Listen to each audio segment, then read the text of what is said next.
Now there have been many favorable reviews of the Logitech G304 or 5 depending on which region you're in, and I've been traveling around with the mouse for the last 3 months, so I decided to do my own video.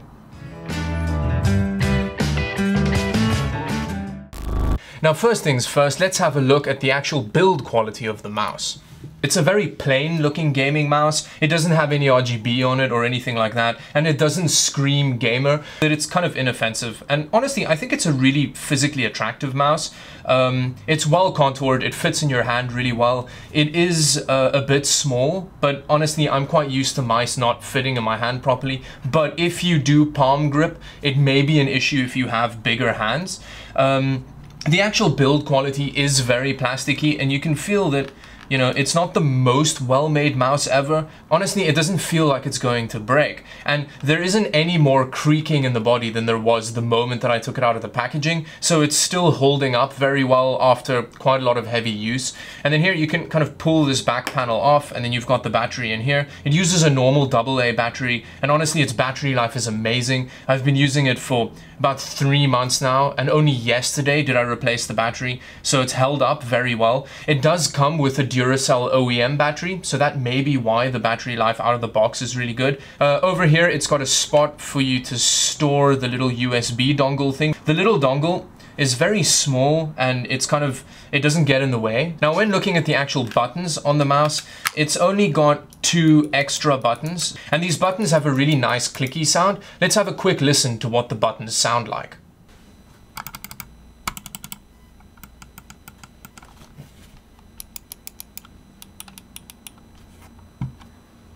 And then the wheel is also very nice. It's not adjustable or anything like that, like you get on some of the fancier Logitech mice, but it feels very inoffensive, and it's also got a nice texture to it. This DPI selector is also very nicely placed. Unfortunately, you can't go up and down in DPI. You have to like cycle through it. So if you miss the DPI setting that you're using on the fly, then it does make it quite difficult because you have to quickly cycle through all the settings. Now looking at the base, there's some very plain blue branding. Funnily enough, Logicool is what Logitech is called in Japan. I don't know if it is in the rest of Asia. The actual feet are very evenly spaced across the base, and it's got a really nice kind of like satisfying glide on a surface, and it doesn't feel like a cheap mouse that it kind of has like an unbalanced feeling on a surface. It feels really well planted.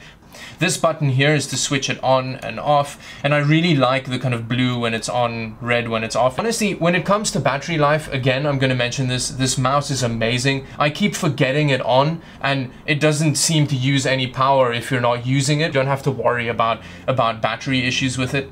One of the things that you do have to keep in mind though is that it doesn't have that kind of light speed thing, where that Logitech technology where you can actually charge it through the mouse pad. But honestly, considering the battery life, I wouldn't worry about that.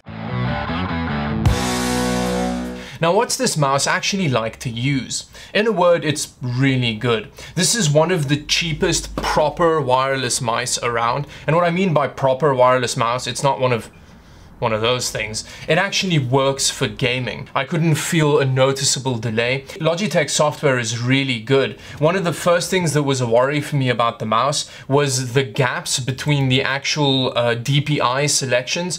But that's really easy. You just download the software and you change the actual DPI settings in the various steps. So that's very useful. And you can also program all of the buttons to do the things that you wanted to. Now, for the last couple of months, I've been playing quite a lot of Dota on it, and I've also been editing videos with it.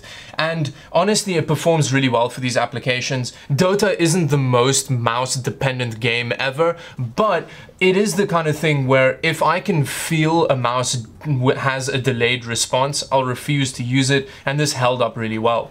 And then recently I've been playing a lot more Apex Legends to have like an FPS perspective on the mouse. I know it's not as fast-paced as something like CSGO, but really the mouse keeps up very well, especially if you bring the polling rate down. It really feels like a proper mouse while gaming. And when it comes to the actual sensor, its DPI sensitivity can go high enough for you to never need more. Even at 4K, it's way fast enough. It's perfect for me. I don't need any more than that. One of the really nice things about a wireless mouse when it comes to a desktop setup is that it eliminates one wire that you kind of have to deal with on your desk. So it means that it does make your setup look cleaner. And when traveling around, the size and weight of this mouse means that you never have to worry about where you're going to fit it in your backpack. You're always going to have space for it. And it's really easy. You just pop the back off, pull the thing out, put it in your laptop, and it works. And then you don't have to worry about what the cable is doing. It really is the perfect travel companion in my opinion. And the really great thing about it is that because it performs as well as it does, you're not sacrificing on having a portable mouse for when you're traveling. It is really easy and convenient, light and easy to store, and then you have amazing gaming performance with it as well. In conclusion, the G304 or 5 or whatever is a really epic mouse. There are a couple of things that I don't love about it. One is its build quality. It's a little bit plasticky for me, but that does mean that it's very light, which is preferable for a lot of people. But again, that's something that I don't prefer. I like a really solid feeling mouse, but honestly, I think I'm the only person in the world that wants like a nice hefty solid feeling mouse. Everyone else wants to have it as light as humanly possible, and in that regard, it's amazing. You're not really going to be able to tell much of a difference between it and a wired mouse, because honestly, this is the first wireless mouse that I've used for an extended period of time,